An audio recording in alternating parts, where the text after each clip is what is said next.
All right, that's it. That's all. Here we are going to be talking about this concept. This is where we want this conversation to land at the end of the day, is on this concept of what do we do when experts don't agree? And by the end of this conversation, we're hopefully going to lay out a little bit of a proposal, if you will, as to what we can do in our society when we have a situation like we have today where, experts are just not agreeing on things, or experts are perhaps not even having a conversation. And I think we can see already just off the top why this is so important. But as, Madhava and I have this discussion, we're going to play through some examples. We're going to play through some situations a little bit that will indicate why this is so important for us to be talking about right now. But then also, like we said, hopefully get to a conclusion where we can have some sense of actionables of what we can do to try and make sense of what's going on. So first off, welcome, Madhava. Let's, it'll be fun to get into.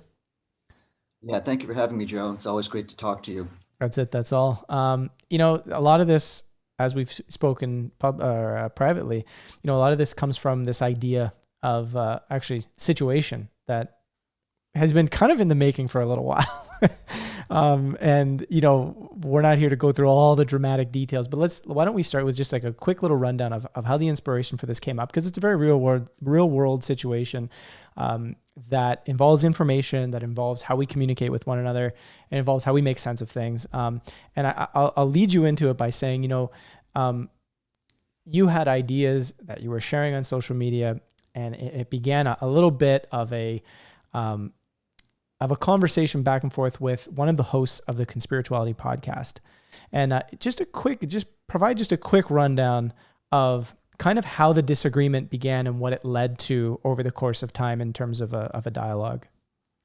Yes. Yeah. The backstory is very interesting. As you said, it was a social media discussion, and a mutual friend of mine and his posted a podcast, or actually it was a supplement to the Conspirituality podcast, where Julian Mark Walker was critiquing a an essay by Dr. Vandana Shiva, which hopefully people know. She's a anti-globalist philosopher, extremely well written, well thought out ideas.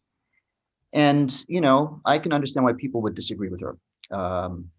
And so I'm not taking any issue with that. But what was interesting was that she was critiquing a very peculiar piece of patent information that was submitted by the Microsoft Corporation.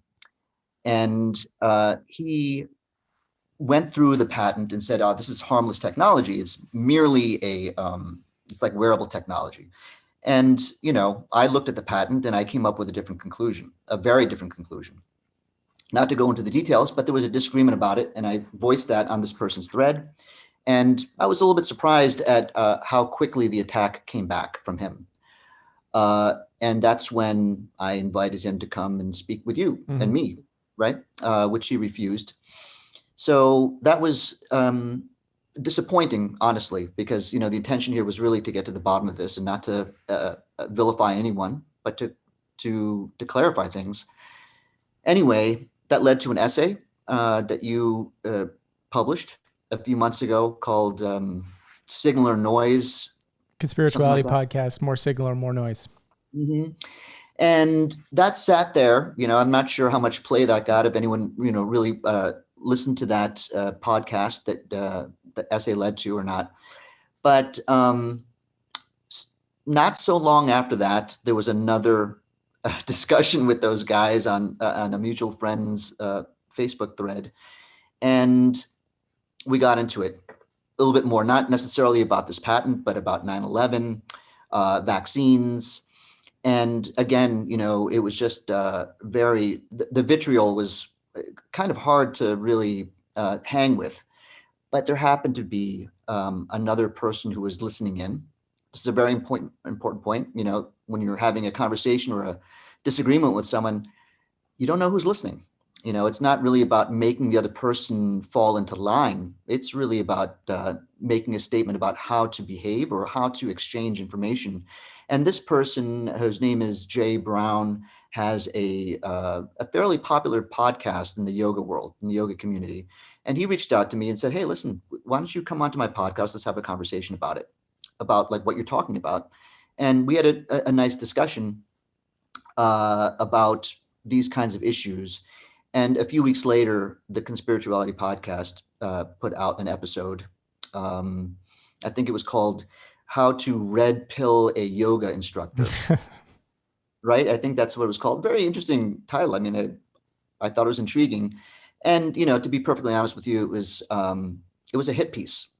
Uh, Most of what I said was completely misrepresented, and it turned into what I would call basically a character attack. And it was interesting to witness this, and that's what led to this particular conversation, because what they were really dealing with, in my opinion, and yours, I would imagine, is the basic problem. What do you do when experts disagree? Mhm. And I think it's a very, very important. It's a very important. Oh, there it is. He's never said that before. Everything's very important. What we talk about here is always very important, people. Always. What do you do when experts disagree? Yeah. It's an epistemological crisis that we're in right now. By epistemological, I mean, like, how do you know what is, right? How Yeah. do you discern information? So that's where we are.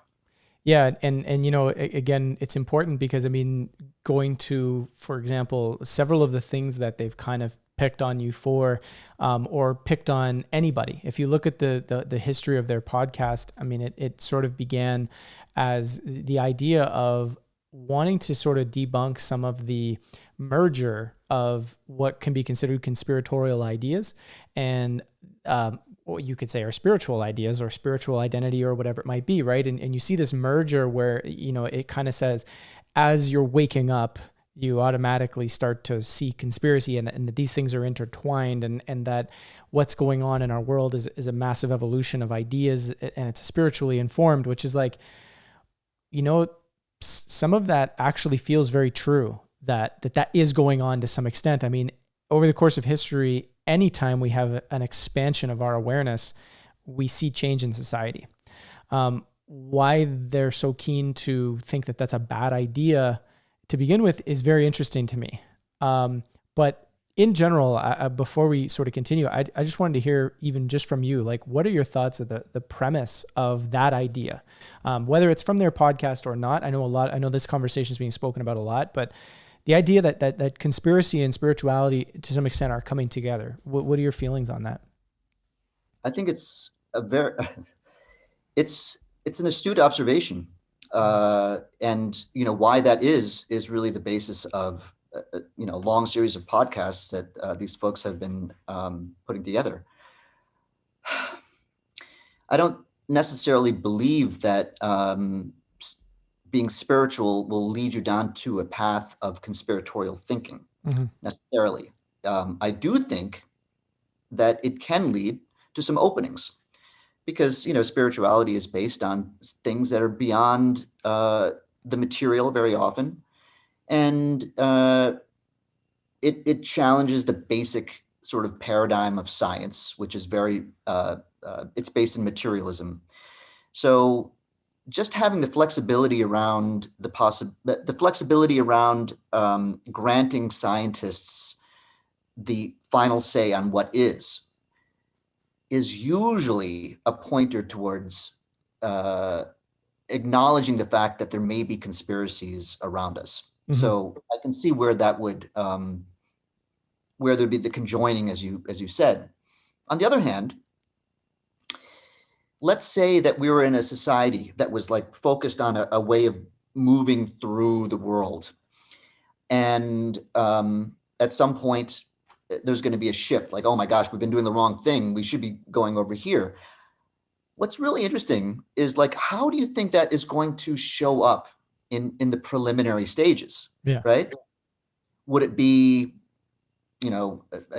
perhaps a growth of people who are bucking the trend? Would it be a bunch of experts that are coming forward to say, hey, look, we've got it wrong?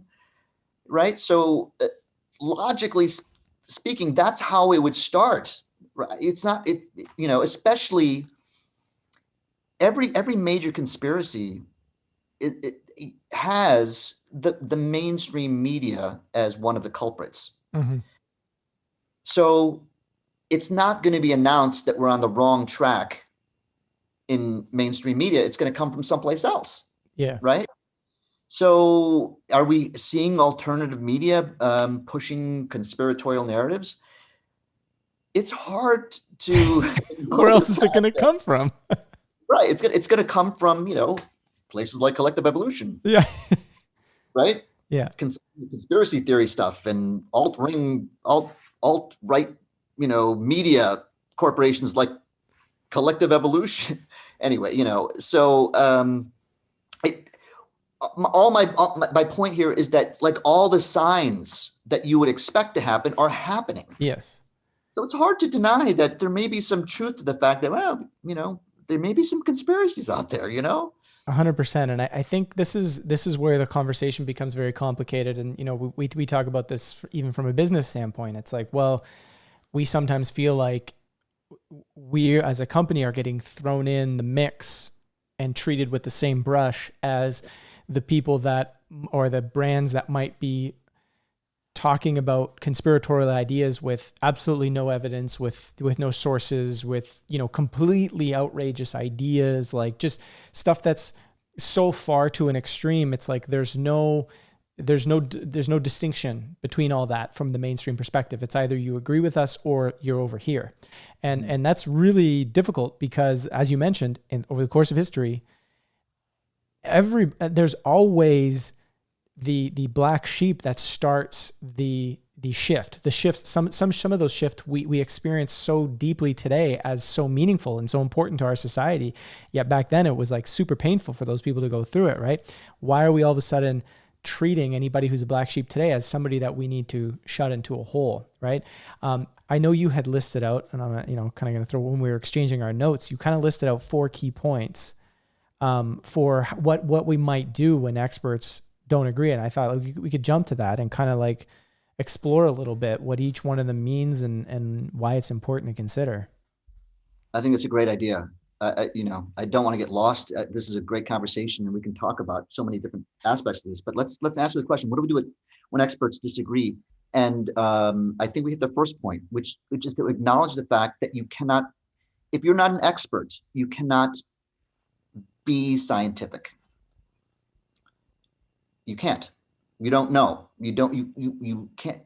Being scientific is not going with what the New York Times says is scientific. Right. That's not being scientific. That's saying, I believe New York Times because they would never lie to me, or they have the experts. So let's just stop for a second and let's just pull this apart. So the articles that appear, I'm using the New York Times as an example because many people regard that as a balanced piece of publication that tries to do their very best. Some people would disagree. I understand that, but let's just use the Times.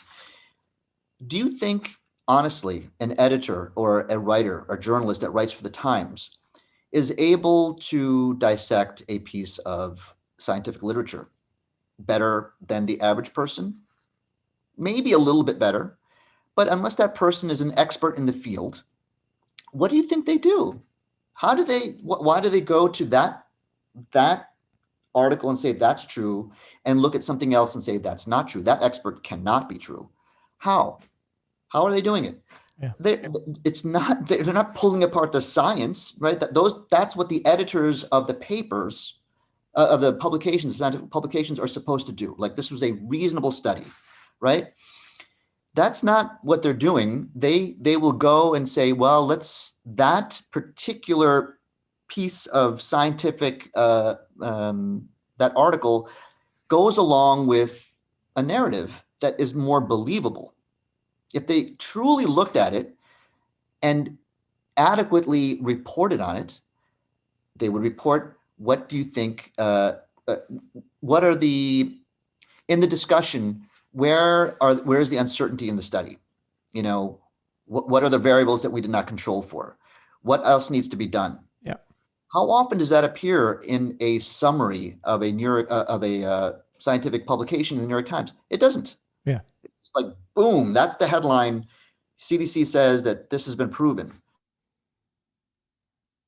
as to just say, well, if it's in the Times, I can trust them. Because if you look at it closely, the journalist who's writing the paper cannot tell the difference between science and pseudoscience. Yeah. So then right? So where are we? Well, yes, I can accept that, Madhava, I agree with you, but the journals themselves would never put forth pseudoscience, Yeah. right? How do you know? Yeah. How do you know? I'm not saying that they do. I'm just saying that how do you know? You don't. It's a faith-based position that you have, that you would say, well, Nature Medicine would never publish something that wasn't scientific. Their editors would have caught that. Are you Yeah. sure? How would you know? So, and again, this is going back to the piece about the natural origins hypothesis. It was not easy for me to figure out where the distortion was in the Nature Medicine article.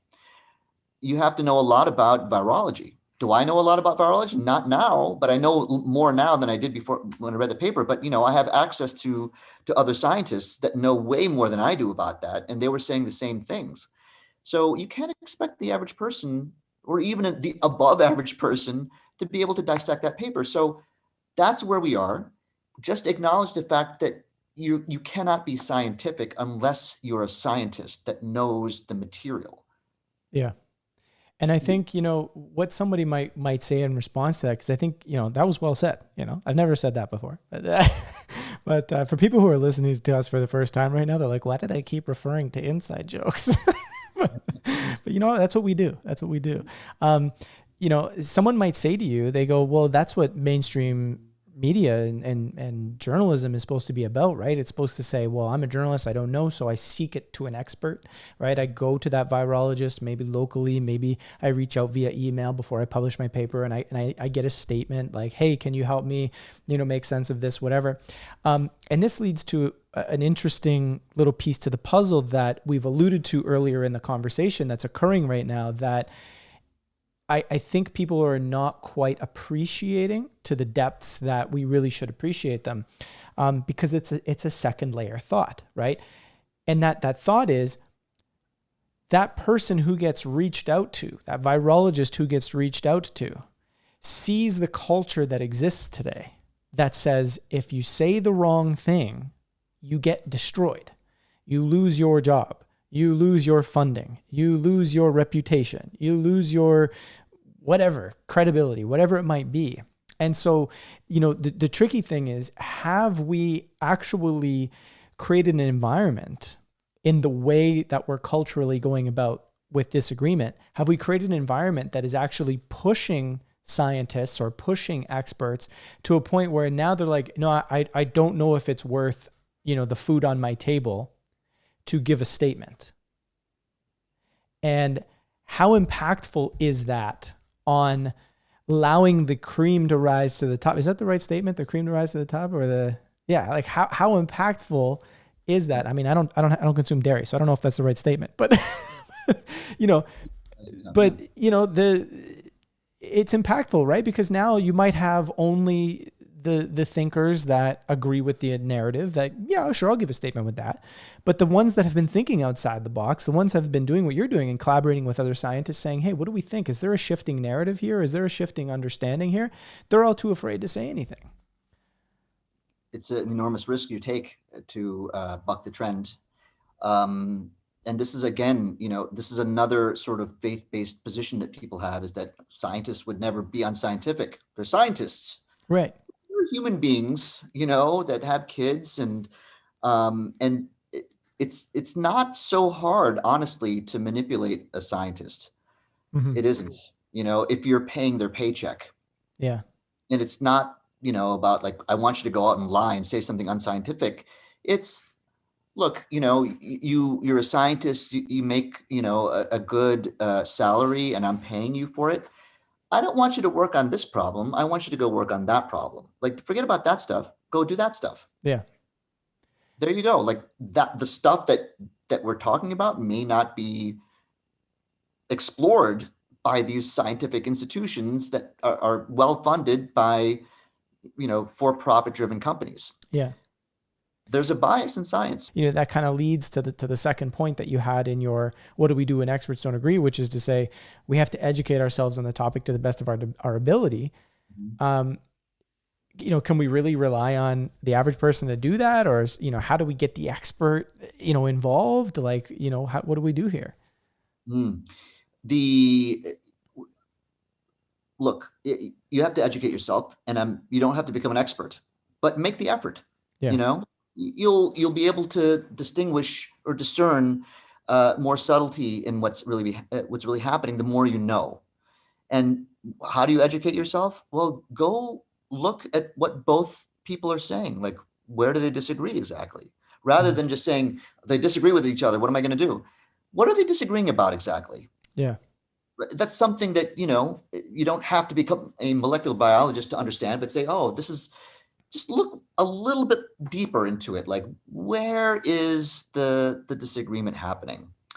And by doing so, you'll learn something, and you'll be more available to the next quandary that you're bound to encounter. Mm-hmm. Yeah. Taking a little bit more personal responsibility in a sense to the best of our ability. That's kind of what I'm hearing there. Um, Identifying the sources of bias that might be within your own perspective and experts is your third suggestion here. What are your thoughts on this one? Identify your biases. So, we're doing this master class on sources of bias and critical thinking, and we really go into it deeply. I really enjoy doing that work with you. So what is a bias? A bias is a premature judgment, right? Are you prematurely judging what you're being told? How do you determine that? Well, it's not easy. And there are many ways to break the train of thought. But notice that if you're making premature judgments, the chances that you're going to be able to pull apart a situation that is as subtle and nuanced and deep as something that brings two experts to disagree upon, you're going to get lost if you're biased. I mean, how are you might guess right, you know what I'm saying? But unless you're able to see that you are potentially biased, you're just flipping a coin. Mm-hmm. And for example, it's like, I'll play devil's advocate to myself. It's like, look, man, I'm just going to, I'm going to go with the times, whatever they say. Where's the bias there? Is that a biased position? And noticing that that is a biased position is a huge step, Yeah. because most people don't recognize that as being a biased position, Yeah. because they think, "Oh, why would the Times lie?" Yeah. So you are now, you're granting legitimacy to the New York Times. Why? Because everyone else does. Yeah. There's another bias. Yeah. Yeah. The bias is, how could the majority of smart people that I hang out with be wrong? That's a premature judgment. Yeah. Every single time there's been some kind of like huge shift in the way we think, the people who got it right were in the minority. Yeah. Yeah. Yeah. It's interesting. And, this is actually one of the interesting pieces of feedback we've gotten quite a bit. I'm not sure if a lot of people reached out to you on CE Connect. I'm assuming you've seen some comments here and there, but a lot of people have been saying, like, I didn't realize how useful this program would be. So for me, I didn't realize how many of these premature judgments or biases or how many aspects of my thinking might have been a little, more restricted than I thought. Right. And so going through the exercises, they've been able to go like, wow, I actually am already starting to see how much more I'm able to navigate not only conversations with my friends and family, but, even just looking at information from a bigger picture perspective, recognizing where there's uncertainty, recognizing where biases exist in other situations. And I think that's one of the interesting parts of all this is how we don't realize, and I think you said this once before, but it's like how we don't realize that we might need a course like this, or how we don't realize that we might have all these biases going on, because how often do we even think about it? How often do we even look at that? Right. So, your third step, if you're identifying the sources of bias, is crucial. But then we also have to say, like, how do I identify my source of bias, right? How do I see it in other people, right? So Yeah. Wait. That's a good. It is much easier to identify a source of bias than a bias. right, That's why this course is useful. Like, we don't say identify your biases and write them down on a piece of paper. No, it's like, what are the conditions that give rise to bias? yeah, And this is something that you always bring up, or you bring it up very often, and it's really important for everyone to understand this. We're not trying to say here that the unbiased view leads you down to conspiratorial thinking. yeah, Right. So the other side, if you will, let's say the conspiracy theorists, or whatever, the people who just say that everything is a conspiracy, they're also biased, yes, or they could be biased. Again, it's a premature judgment. Just going directly to, oh, there must be a conspiracy. What is that buying you? Like, how do you know for sure? Most often, the people or the folks that have the least amount of sources of bias in play come to a place of shrugging the shoulders and say, wow, I really can't know. yeah. It's tough. It's tough. Yeah. But it's funny because in that position is where we actually can start to know, more clearly. So it's like this weird little paradox, if you will, at times. And number 4. Number 4, let's go to 4. Well, you're reading out. Wow, you got it right in front of you. What did I say? Yeah. What you said was, notice how the message from each side is being delivered. Does it come across as suspicious? How do they regard the other side? If they characterize the other side as silly or uneducated or uninformed, then it is pretty clear that they do not understand the epistemological crisis we are in, which you alluded to at the beginning. Mm-hmm. So this focuses a lot on really looking at, like, what is the character of not only how are they coming across, whatever the source might be, but how are they attacking or displaying the other side? And in this, it might tell us Yes. what exactly. So, look, I don't want people to say, oh my gosh, Dr. Setti is already talking about tone as some ways of determining truth from falsity. This is when experts disagree. Right. This is when people that know more than you are disagreeing. Okay. So you can't know the answer. So you have to look obliquely. You have to look at the bigger picture. So one very important, Very one well very, said. another important, another important thing to look at is what is the tone? The tone actually means something more. It's not merely a, frills on the substance. The tone is a lot when it comes to the situation where you have uncertainty. Why? When you have two experts disagreeing, that's a situation where you can't know the truth objectively. Two people that know more than you are in disagreement, right? So what difference does the tone make? Well, I suggest that someone who sees the situation clearly is going to realize the predicament that we're all in. Yeah. Maybe not that he's in, but everyone else who's listening. You're talking to an audience that can't understand what you know, right? Why would you go and attack them? Right. Or say that if you don't believe me or what I believe, you're dumb, you're stupid, you're a conspiracy theorist, you're a flat earther, you're a whatever. You're not seeing the picture clearly if you start going after people in that way. Yeah.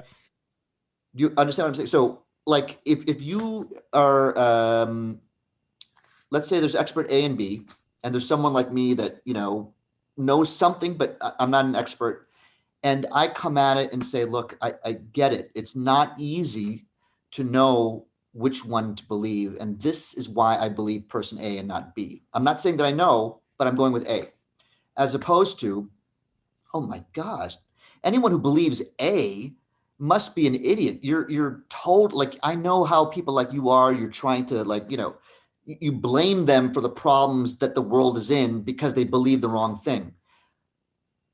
That's not the situation we're in when experts are disagreeing. We're in a situation where the average person can't know based on any objective truth. So who is being compassionate? Now, this is what's really interesting is that, the other critique that these folks had of me was that I was manipulating the interviewer, right? It's like, look how Dr. Seti is, they called it a master class, I believe, a master class in manipulation. Yeah. Did you hear that? It's a fascinating piece of information or content. They were like, do you see how he's slowing down and establishing rapport with the interviewer? And that's where I was like, that's a sign that I'm trying to manipulate. Or What? it's like, that's when you were like, wait, have I been trained to do this and I don't even know about it? Like, did I somehow get NLP training that I'm not aware of? Exactly. Right. But to them, it is a sign that I'm manipulating the person who's speaking. It's like, so you can be sincere, but not too sincere, because that's a sign that I'm manipulating, right? Yeah. Now, right away, like I'm looking at it and I'm saying, who's actually the conspiracy theorist now? Right. Yeah. Right? It's like, oh, that's a sign that he's trying to manipulate you. I mean, who's got the tinfoil hat on? Like you can be sincere, but not too sincere. Yeah. Be earnest, but if you're too earnest, that's a sign clearly that you're trying to. So, I mean, like, what are you supposed to do? How are you supposed to interact? So the tone is important, is all I'm trying to say. Yeah. And, I would challenge them to say, how do you know if, someone is being too earnest? Like, tell me the level. Show me what that looks like. Yeah. Right. This is okay. That's too much. Right. Yeah. And I think this is the tricky part of a lot of what's going on, because I know, we see it in the mainstream a lot. I mean, you see articles come out, trying to assess the, psychological nature of people who believe in dissenting opinions, believe in conspiracy theories, and what's the psychological nature of the average QAnon person? What is the psychological nature then of the person who believes in anti-vaccine? Okay, why don't we take it further? What about people who believe in UFOs? Like, are they just as unhinged? Well, hold on, wait. UFOs now are mainstream. Like, that's known in the mainstream. So, wait a minute. Maybe those unhinged UFO people 5 years ago were actually sane the whole time, because now UFOs are, like, we start getting into this very, very dangerous slippery slope of again painting any dissenting voice as someone who's, unhinged, and somehow psychologically there's something wrong. Now, I don't want to come out and say that there hasn't been an honest examination somewhere out there that says, well, there's well-meaning dissenters and then there's psychologically unhinged dissenters. I've never seen someone make the distinction. It generally feels like everybody's a sociopath. I mean, that's the words, that's the headlines I've been reading when I see it presented. And, like you were saying with the conspirituality thing there and their assessment of what you have going on, it's the same thing. They're trying to attack your perhaps mental state, or how you're trying to manipulate somebody else so that maybe you gain somehow. And that is an interesting thing to think about, but how do you prove it? Like, at what point do we prove that? And, this goes both ways. This goes mainstream. This goes alternative. I mean, it can go anywhere. And I think back to the interactions that I had with them on Instagram, again, when I was recently inviting them onto the show and just kind of talking about things. And when I would look at the way they would attack and the stuff they would say, I'm like, guys, like, I honestly, like, I appreciate what you're doing, in that I think it's important to question a lot of these conspiracy things, and let's talk about it. Like, I think you guys and us were alike in a lot more ways than you realize. But I think that there's a slight nuance which nuance is apparently a word we're not allowed to say anymore, according to them as well. But it's like, there's a slight difference, to play by their rules, that says, you can't, not all conversations are black and white. Not all conversations have a middle ground. Some conversations are absolutely black and white. And then they provided the vaccine example. Vaccines, there's people that are scientific and there's people that are unscientific. And I was like, I suggested, that's where we have an issue, because what this tells me is you're only looking at one side of it for real. Like, you've made sides, whereas we've not made sides. And this is what we're trying to bring up here. I think in a lot of ways with going through this, and how do we get to where experts agree, is almost this thing of like, can we step beyond the idea that there's sides and instead look at information for what it is and realize that there is uncertainty, that there is an evolving conversation, that there is something going on, and that we're not just getting people to see, we're not trying to manipulate people to see, oh, this is why you're wrong. But it's, hold on a second. Can we question this? And I kind of went on a tangent a little bit there. And I know that you're probably going to be like, what do you want me to say next? but I know you wrote something down. So what do you got there? Um, uh, in that you reminded me of perhaps a number 5, maybe, which is the person who's delivering the information biased? How do we know that? It's not easy to know, right? But we should be able to at least identify when the person who is suggesting that we believe A and not B. Again, experts are disagreeing, so there's no objective information here. We can't be scientific. Does that person have something to gain by making me believe in A?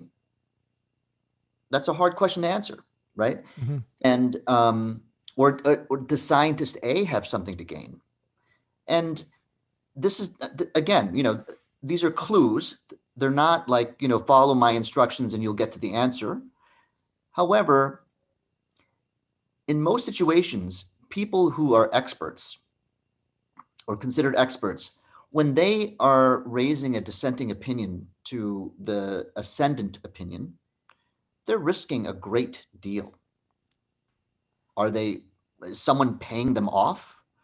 Are they trying to subvert the narrative because they're just evil, diabolical players that want something bad to happen?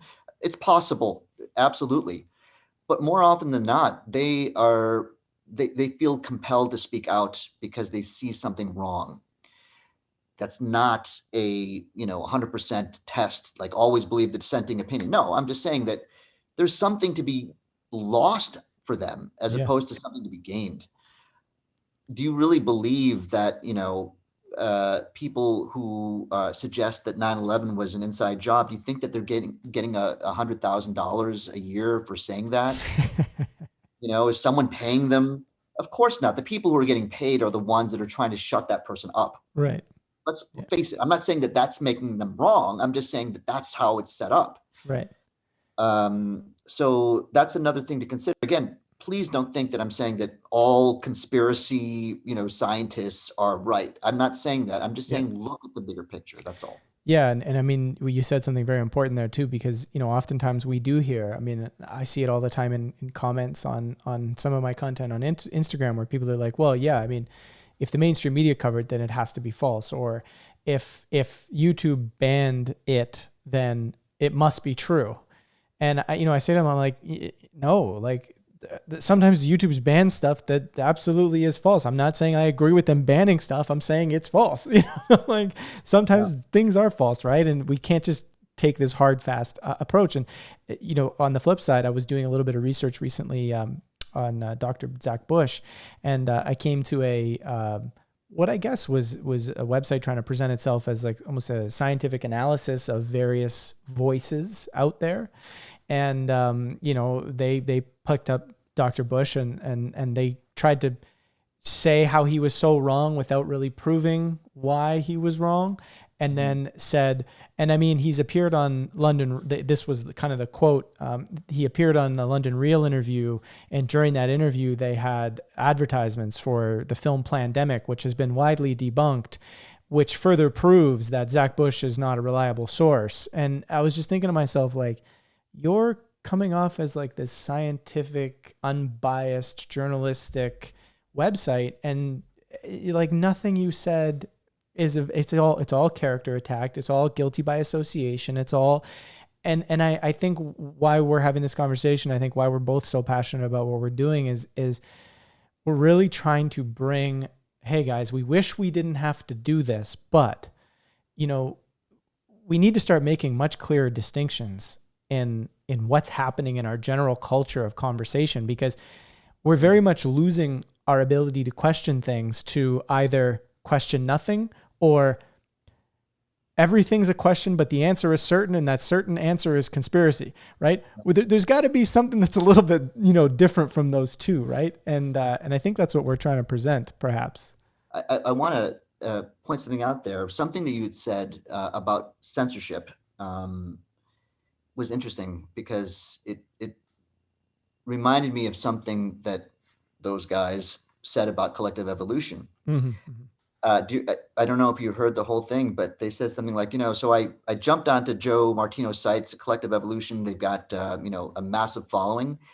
And right away, a pop-up window appeared saying, join us on Telegram because of censorship issues that we're having. So, right? That's the thing. Yeah. And to them, that was like, oh, there you go. They're being censored. They must be like spreading lies. Right? It's like only, the censors know what's true and what isn't. It's like, oh my gosh, like, please give us some feedback. Where did we misstep? Tell us where we can be clearer, more fair, more compassionate. I'm not trying to manipulate you folks by being too sincere and earnest, am I? I'm just trying to get better at this. Joe doesn't have to. He's got it perfected already. But Disagree. yes. Yeah, please give us the feedback. Thank you. Thank you for listening. That's it. That's all. That was very well said and important.